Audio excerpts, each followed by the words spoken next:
Spell check for hate needed, says Google's Schmidt. Technology companies should work on tools to disrupt terrorism, such as creating a hate speech spell checker, Google's chairman Eric Schmidt has said.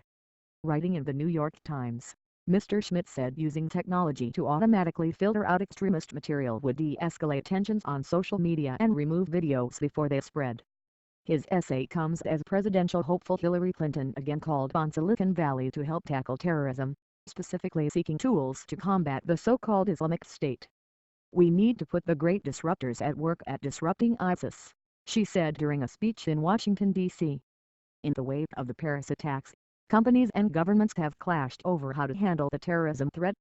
Many tech firms, buoyed by the fallout from the Edward Snowden leaks, have stood firm on encryption, with the likes of Apple and others making it near impossible to access a locked smartphone without the password, a move that has frustrated some politicians.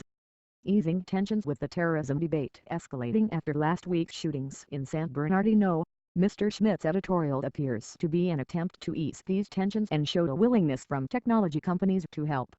As with all great advances in technology, expanded web access has also brought with it some serious challenges, like threats to free speech, qualms about surveillance and fears of online terrorist activity, Mr. Schmidt wrote.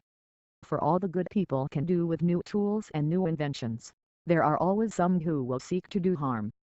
Ever since there's been fire, there's been arson. He insisted that censorship and invasions of privacy would not solve the situation. We should build tools to help de-escalate tensions on social media, sort of like spell checkers, but for hate and harassment. We should target social accounts for terrorist groups like the Islamic State, and remove videos before they spread, or help those countering terrorist messages to find their voice.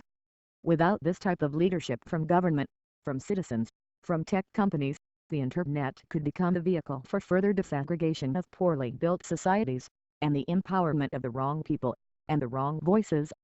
Virtual territory on Monday, White House spokesman Josh Earnest told reporters the U.S. government wanted to avoid the urge to trample a bunch of civil liberties. And in addition to her speech on Sunday, Mrs. Clinton later shared her plan to defeat ISIS on long-form writing platform Medium, and called for cooperation. She said,